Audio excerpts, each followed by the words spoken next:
Nigeria is more than headlines and hashtags. This is Let's Know Nija, Kanyamara, where we discover the people, cultures, ideas, journeys that define us. Let's know stories that shape us.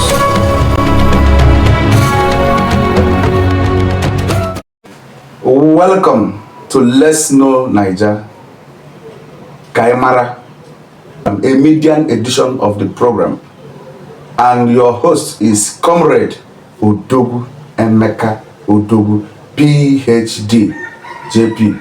And you have a program that you can showcase yourself, your community, your project, your business, your group, your club, anything that you will talk about to showcase Nigeria to the world. This is the program you are looking for. We'll be featuring a personality that you would love to hear from. She's an American author, a psychologist, an educationist, and she's no other person than Dr. Mrs. Felicia Ibezim, a US-based author and psychologist. She's numerous things in one, and she has done pretty well for herself. And today she's going to talk about her education, her life in the US, how the husband didn't want to wed her in the church, what happened after, and why she doesn't want Nigerian children to be migrating to abroad, and even if they want to migrate, what they should do, and how she has worked for several years and retired 7 years before her retirement age, and so many other things that are interesting. Even she wants a regional government for Nigeria. Let's hear from the source. Thank you very much.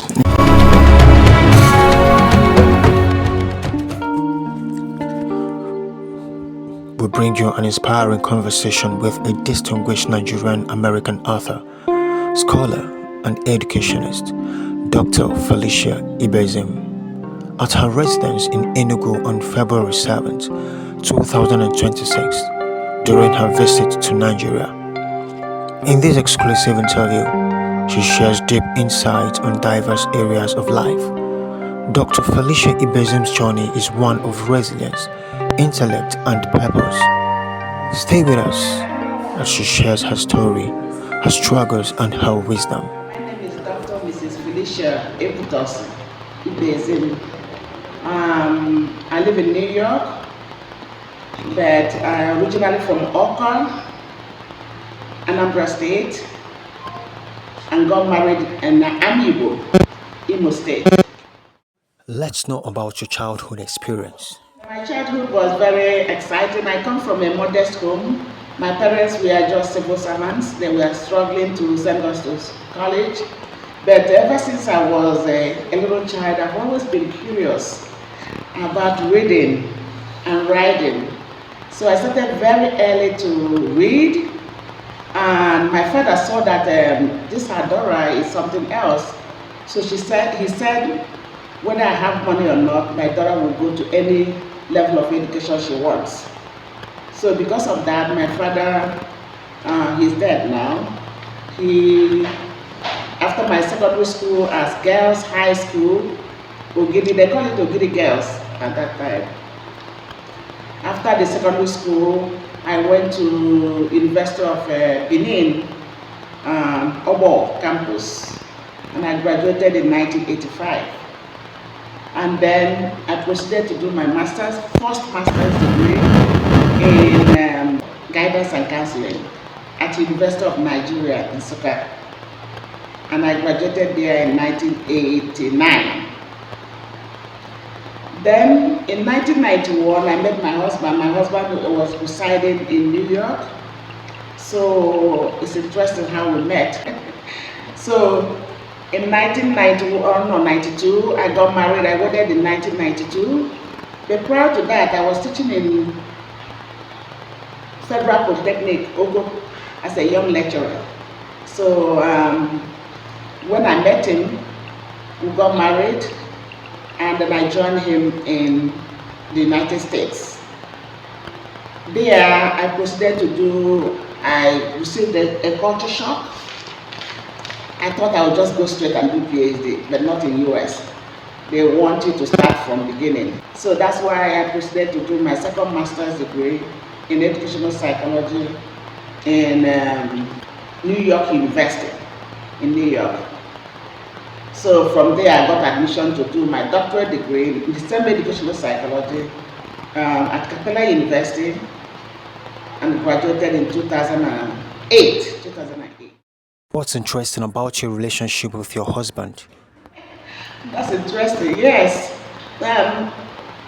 Since my life seems to be stranger than fiction. Everything about me is so different from other people. Some people meet and date, and it's a good thing that I didn't date, because if I keep dating, I might not find somebody I'm gonna marry. So my husband was introduced to me by somebody. To that, my husband has been very, very selective.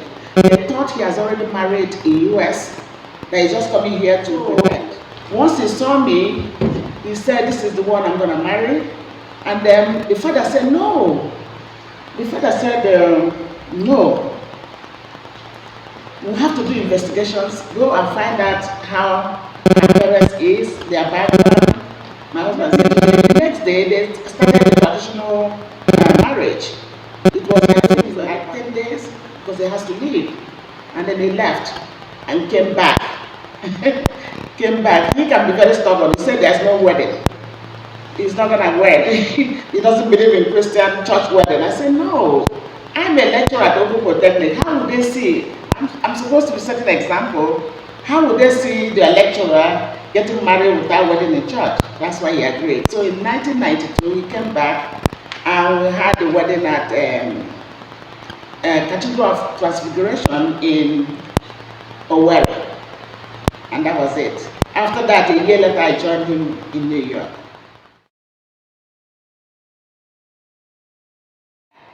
As people always call me trailblazer or pace setter, I always want to make a difference.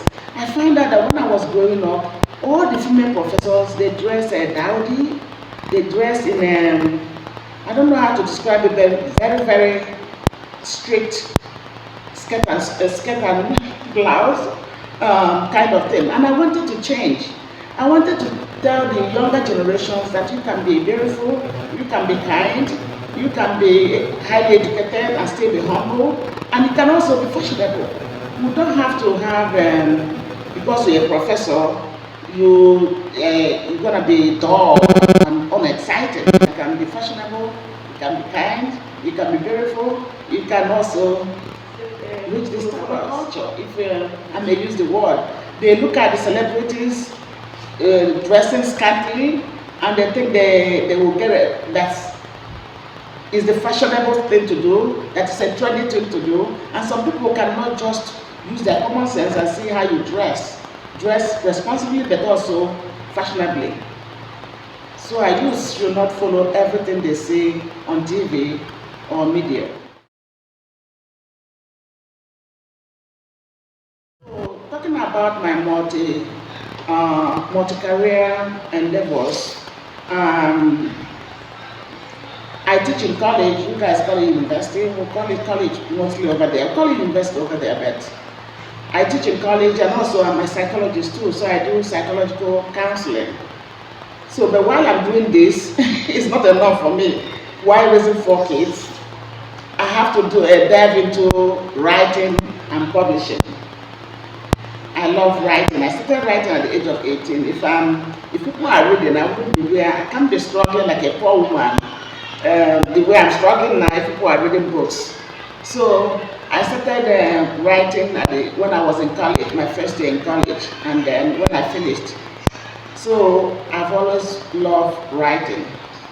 And then I decided, because when I was in Nigeria, they don't want to publish young people like us that has no influence. They always publish people that are celebrities or professors, governors, and so on. Me, they don't want to publish me. So what happened, when I joined my husband, I decided to start my own publishing company, me and my husband. So we have what is called a bigger publishing company, which the white people call Equine Publishing Company. And I've been laughing when they try to mispronounce the name. So later on I changed it to Orange Publishing. Because I love writing books, I continue to write despite the fact that people don't read anymore. I've written over 40 manuscripts, I can't even count, and I published about 23. So I keep writing for legacy, not for money anymore, because people don't buy books anymore. They don't even read the ones online, which is frustrating for. What are your challenges overseas and your advice to young ones who wish to migrate? That's a very good question because this thing bothers me a lot. There's nothing you cannot do in Nigeria. There's so much stress over there. You people think it's easy because you get the dollars and you change it. It's not easy. You have to work 10,000 times over. First of all, you are being discriminated because of your color. You are being discriminated because you're African. You are being discriminated because of your accent. Let me give an example. I like to say this so people will be courageous enough to do whatever they want to do. On joining my husband in 6 months, I was lucky enough to get teaching in one of these private colleges. And then I went to the board to teach them, and I said, car, C-A-R, car. And the students said, what do you mean? I wrote it on the board, C-A-R. And the students laughed at me and said, you mean call? So I said, yeah, call. So I laughed at myself. So a lot of us that are here don't want to teach in college because we're afraid that they will laugh at us. And they do laugh at us. Why people will laugh? But you have to have courage. So coming to the point that Nigerians are ready to kill themselves to come over there, please. There are a lot of natural, so many resources here that can make you great. Do you understand what I'm saying? You don't have to go to US. If you have an opportunity, you can go there. Because people are telling us, oh, why are you there? I went there because I got married. But when I was in Oko, I was doing very well. I had a car before I got married. I published my book, The Man from New York, before at the Press Center. I was doing a lot of things. If you put in hard work, you do not have to die on these high seas. I keep writing about it. Please, stay here. It's just that we have bad governance. If we put our minds to things, we don't need to stress ourselves there. When you go there, you discriminate. Africa is there at the bottom. That is why I always want to introduce myself because they give you respect. That's another thing. When you're a doctor, even though you don't have money, the white people will give you respect. There's other people that might not feel somehow. So my advice is please manage what you have here. But if you have opportunity to go there, but don't kill yourself. Don't sell your property. Don't go online and get people that will promise you that you're gonna get the visa and they will take your money and go. Just do the best you can. And you people forget the fact that you have helpers here. In America, I have to raise 4 kids with my husband before he passed away. 4 kids. In the morning, you have to no help. You have to take all of them to school before you go to your own school to teach. Sometimes you'll be so late that the students will disappear. Let me tell you what happened to me because I carried Nigerian culture over there. I'm always very late. So usually in Oko Polytechnic, when I'm late, the students will be waiting for me. So I was teaching in Queen's College, and then I was late for 15 minutes or more than 15 minutes. Before I come to the class, the students have disappeared. It was a culture shock for me. And then they told me that you have to reschedule because there's an institutionalized permission for students to leave after 15 minutes if the professor does not show up. So I learned that one. So I know I was never late again. And if I'm late, I have to reschedule. So there's a lot of adjustments you have to make. So please, I don't want my kids to be dying in the high seas just because they want to go over there. It's not that easy. Here you have help. Over there you don't have help. A lot of our men, Igbo men, want to come home, but because of so many frustrations here, because of our governance here, we are stranded there. So, but we cannot give up. Let's know what inspires your philanthropic activities. For the question. Yes, ever since I was young, I've always liked to help the poor and the less privileged. I can even take my last penny and give to people. So that's why I keep dreaming. If I'm all these billionaires, if I'm all these billionaires, what will I do? I'll go transform the whole country like Dr. Godwin Maduka, thank you. He went and transformed the Umuchu and called the Umuchuku now. Transform the village. From Nkerehi to Umuchuku. Oh, Nkerehi to Umuchuku. That is something I can do if I have money. But and I keep telling God, why don't you give me money so I can do this? Why are you giving it to these people that are not helping the people? But the little one I have, I'm using it to help humanity and uplift the masses. For example, I started before, I have a number of charity projects. Because I'm a widow, my husband died very early, 21 years ago, I've been struggling. So I decided to help the widow. So I have a young widows project, not old widows because their children are grown. It's the young ones that died early. So I give them small amount of money to start business. And then after the widows project, I have what is it called? Feed the hungry. Feed the hungry. I started with Indomie. They call me Indomie woman. Indomie woman. After I distributed bags and bags of cartons or boxes of Indomie to make sure that people get something to eat, and then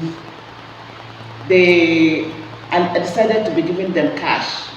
Because it's better, let them go buy, even if it's onions.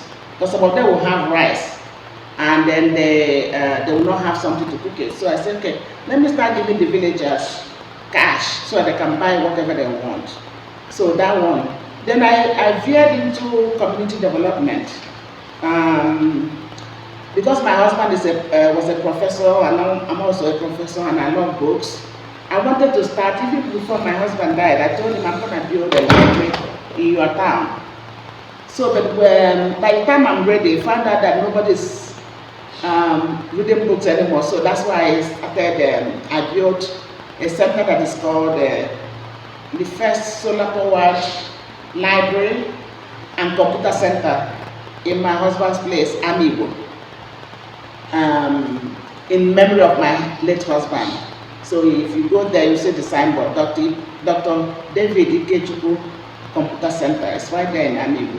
So for my main aim is for youths like you guys and even women to go there to not be left back by the digital world, so they know how to learn computer and everything. But I found out that they're not even interested so much because everybody is running for survival and people have phone. So many people are not even going there, and I'm having challenges with computer teachers there. So that's it. Then, because two men are instrumental to my success, apart from God, who is the one that's given me all the strength and resilience to run around, I decided to honor my father after doing charity work in Amigo, because some people were asking me, why do you start in your husband's place? Why are you forgetting Oka or Anambra? So I told them, listen, I am doing it according to need. Oka people have money. They are more, not that all of them have money, but they are doing better than my husband's people. So that's why I started with my husband's people. After 4 years, I decided to go build a multi-purpose community hall or event center because it has 2-story building.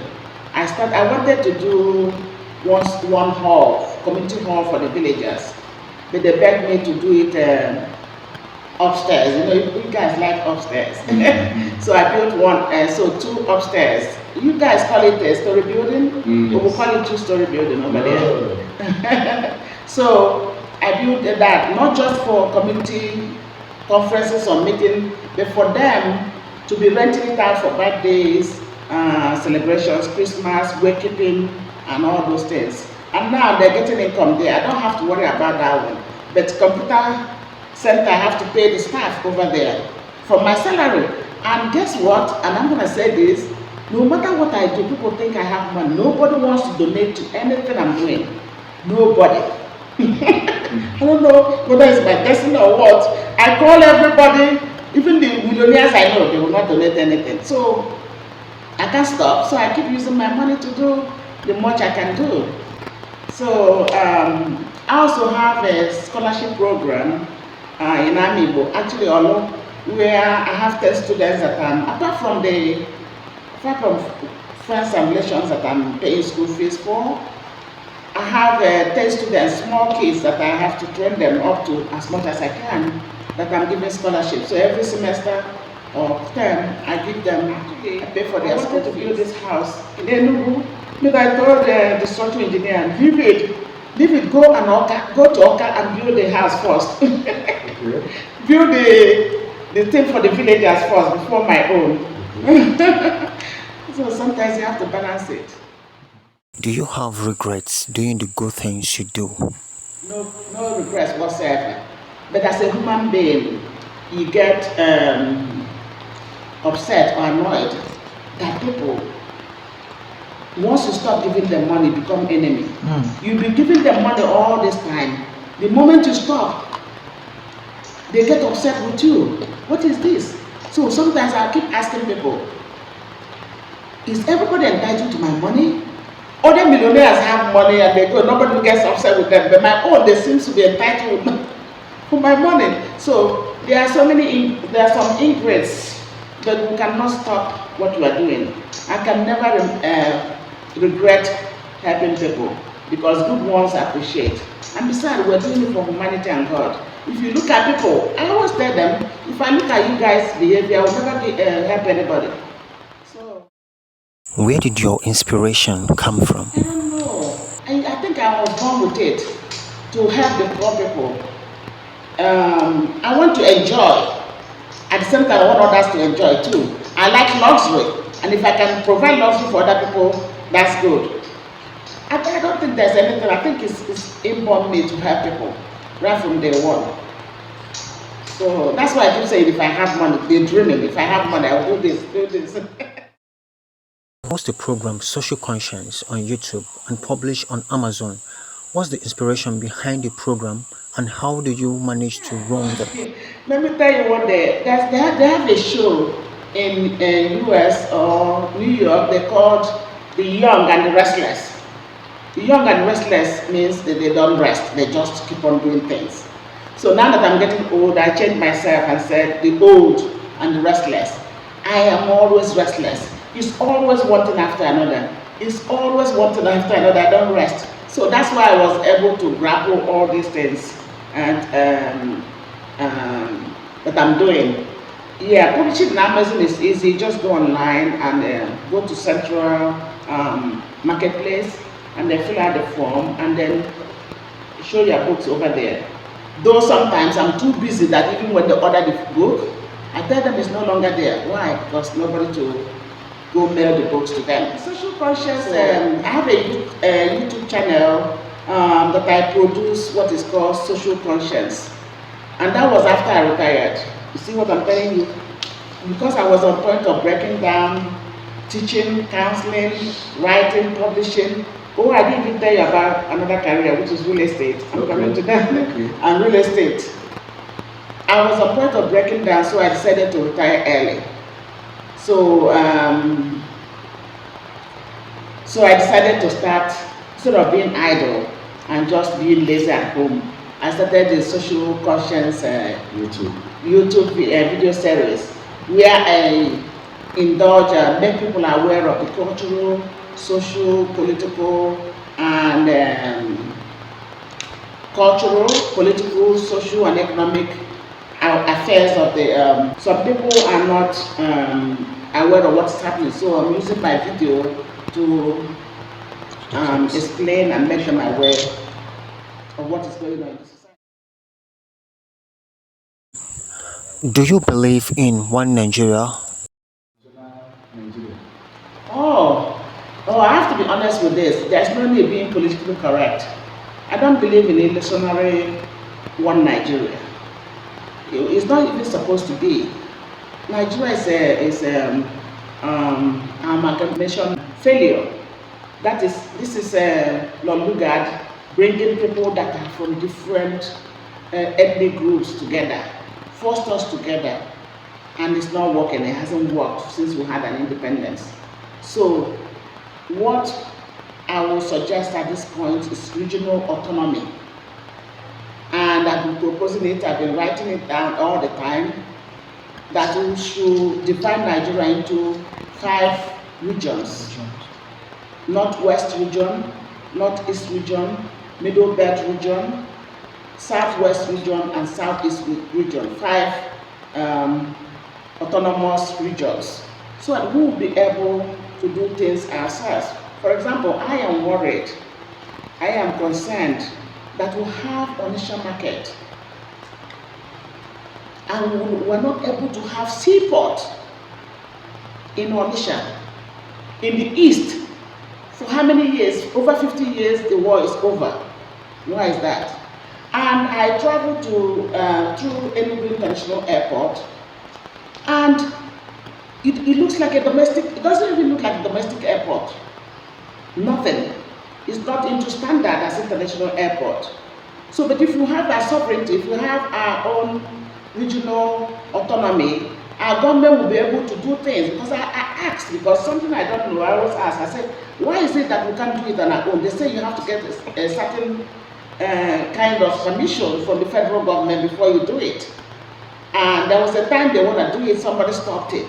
I don't want to call the name. So, really, Nigeria is due for regional autonomy. We cannot coexist anymore. Otherwise, this thing will continue. The marginalization of Igbos will continue. What's your view on culture and tradition, particularly as it concerns women? Okay, thank you. Yeah, I have so many titles, or Afro Tutu, they call it Afro Tutu. It's a lot. I actually have to write it down.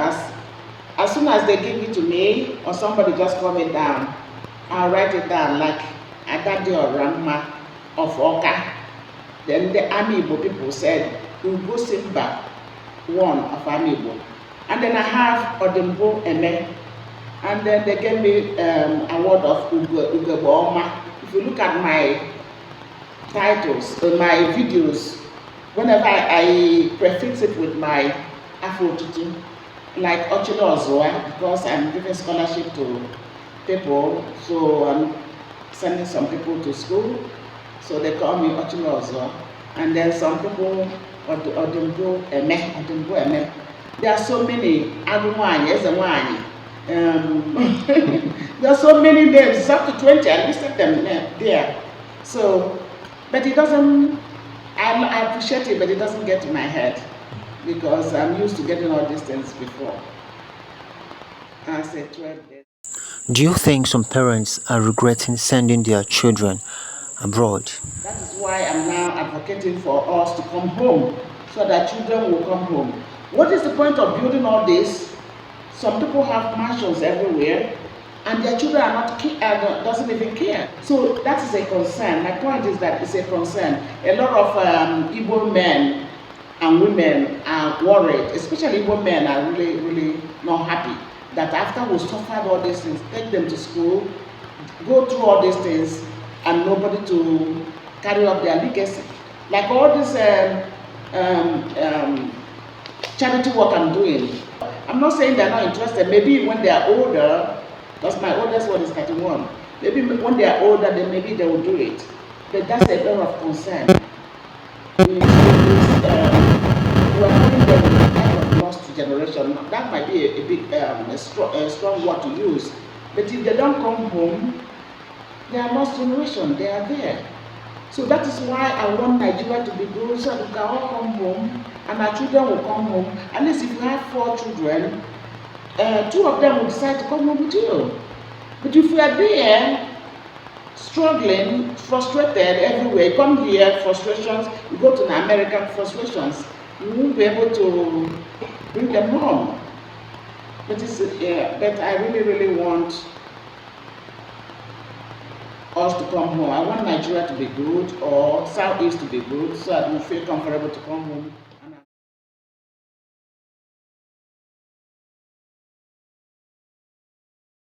youth programs in the churches where we tell them the importance of our culture, Igbo culture, and we also have people come to speak to them. But remember, America is so Republican and very individualistic.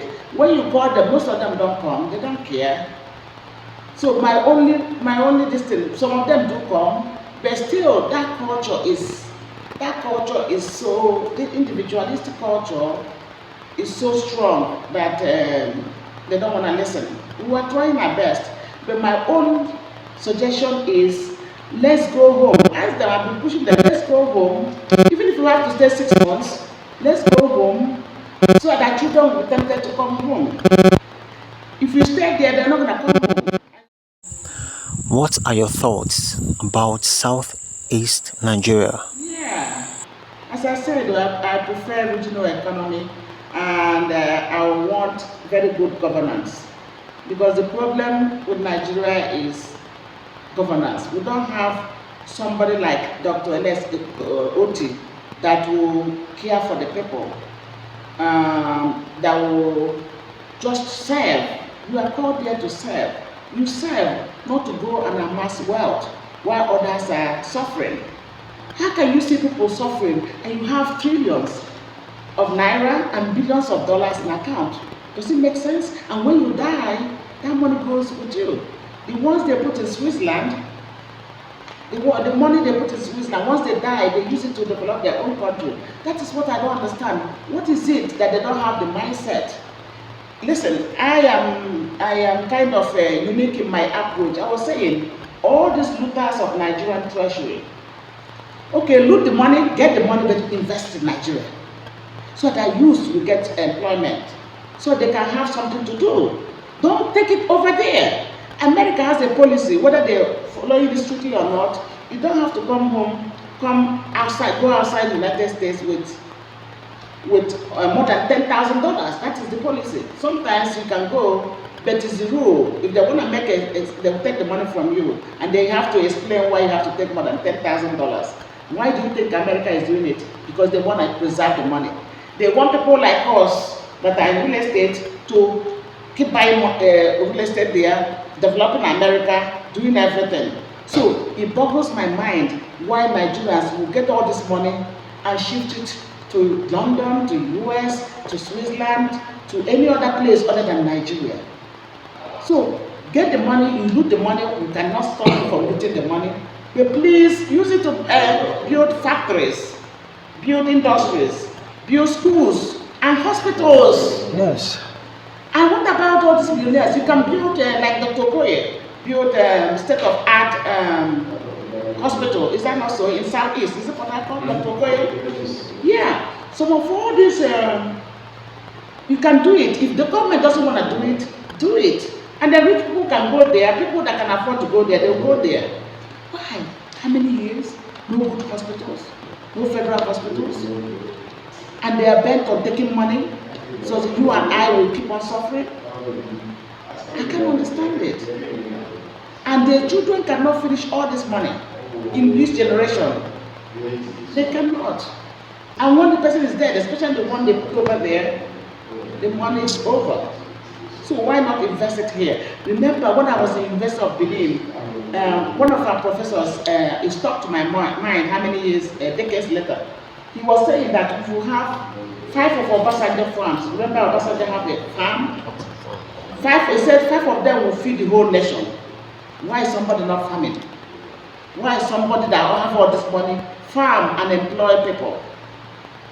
I cannot understand. Women don't care about the issues that are political issues, economic issues, cultural issues. They just think in those days we have to leave everything to men. Not anymore. The world has changed. Women should help their husbands. Women should help in the governance. Women should participate in politics. We need their voices to be heard because you'll be surprised a woman will come out with a very good idea of how to govern or how to make things easier for us. So I'm appealing to women once again because I've been writing it. We need your voices to be heard. You need to support your husbands, your brothers, and your children. What's your take on the fact that old people rule the country? Thank you. I'm concerned about the Nigerians being perpetually ruled by old people. People that have lost touch with reality because they don't know how to navigate this internet system. They don't know about all the trending things, and they're just there because they have money. They were able to get there because they have money.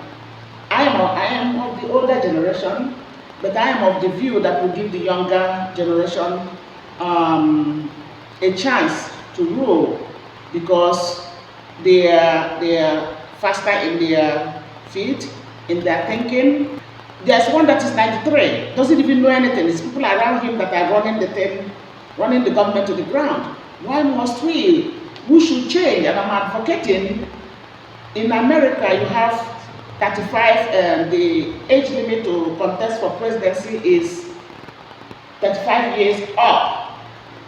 And I'm suggesting that we'll copy that from 35 years at maximum of 70 years, because 70 years will still need their experience, maximum of 70 years and not more. If you're over 70 years, be the statesman, guide the young, guide the other people.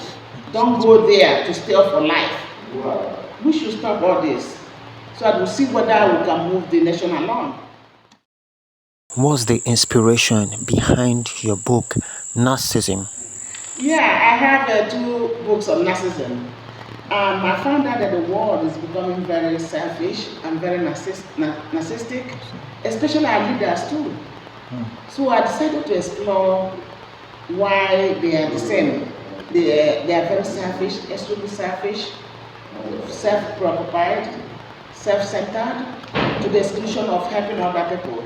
So that's why I made that research to write on narcissism and also gave suggestions on how to deal with narcissism. Except if you have a narcissist leader, you have a narcissist father or husband, or we have narcissism in women, but it's called histrionic personality disorder.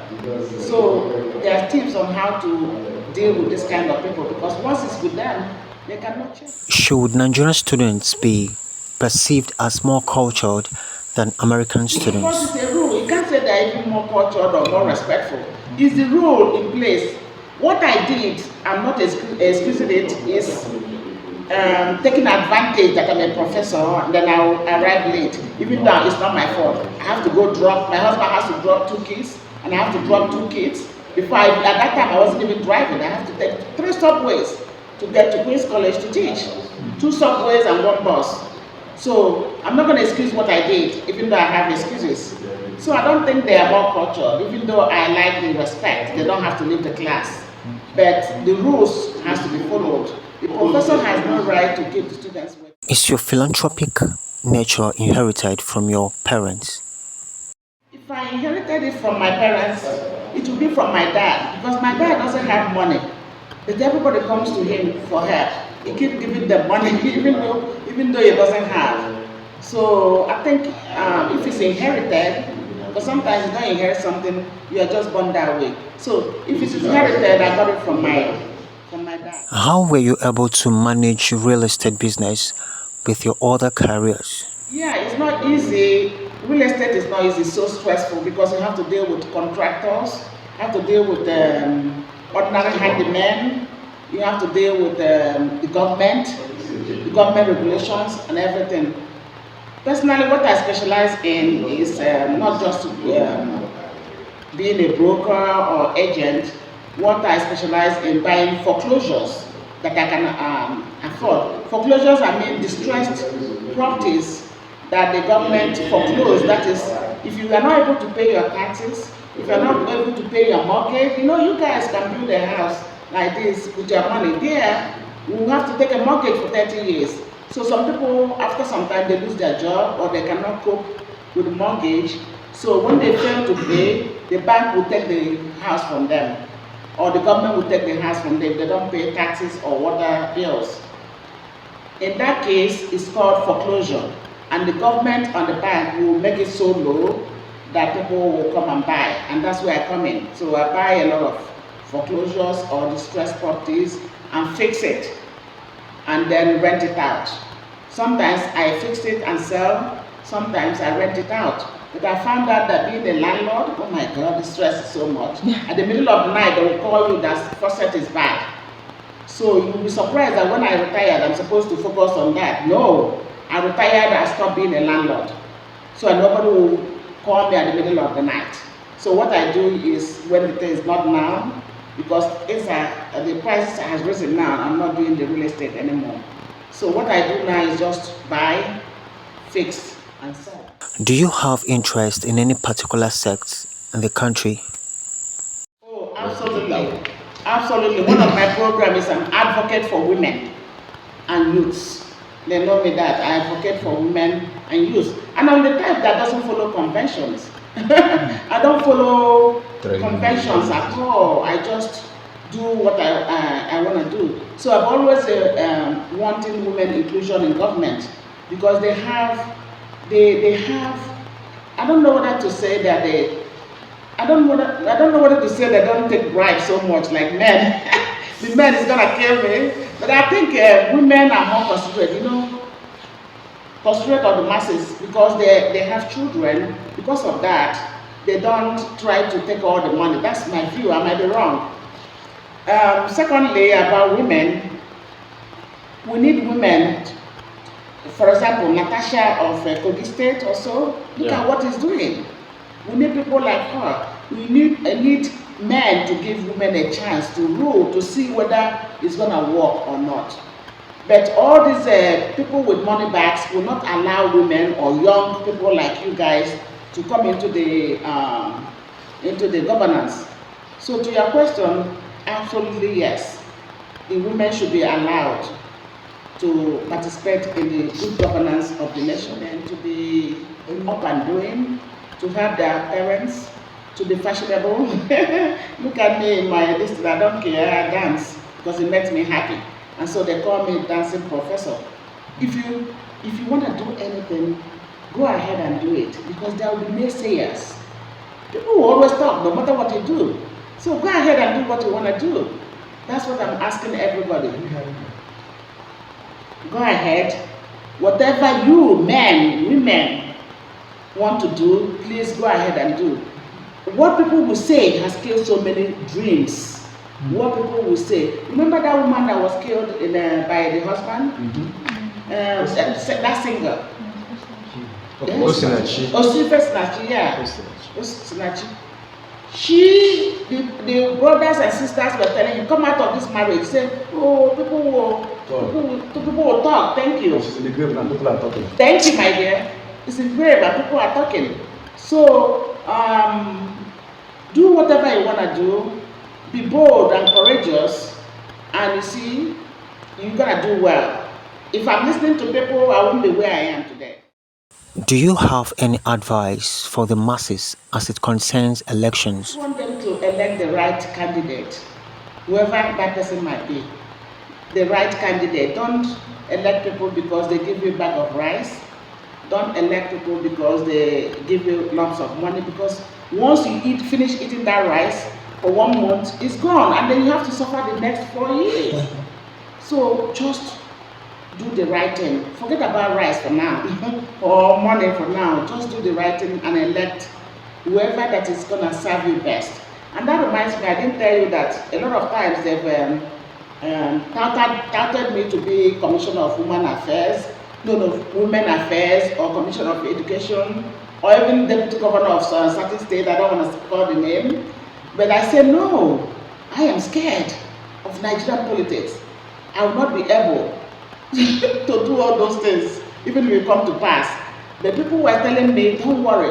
And because I said, I will be so overwhelmed if they elect me, for example, Commissioner of Women Affairs or Commissioner of Education, because of my interest in education. My people was telling me, my friends were telling me, don't worry, you don't have to do everything. I said, because I know so many people, they will put so much pressure on me, even before they even met me any commissioner or anything. People, my friends were pressurizing me. Oh, I need to come home so that you can make me coordinator of health. I need to come home so that, do you know, let me tell you the truth. I didn't know the meaning of PA until they started this thing that they want to make me commissioner of something. And so everybody was struggling to be my PA. And I said, what is PA. That's when I knew the meaning of PA. So they were trying to console me that I wouldn't be under pressure, that the PA will be handling people for you. So okay, I said, okay, maybe I can do that because I really want to help people. I want to help the youth and the women in particular.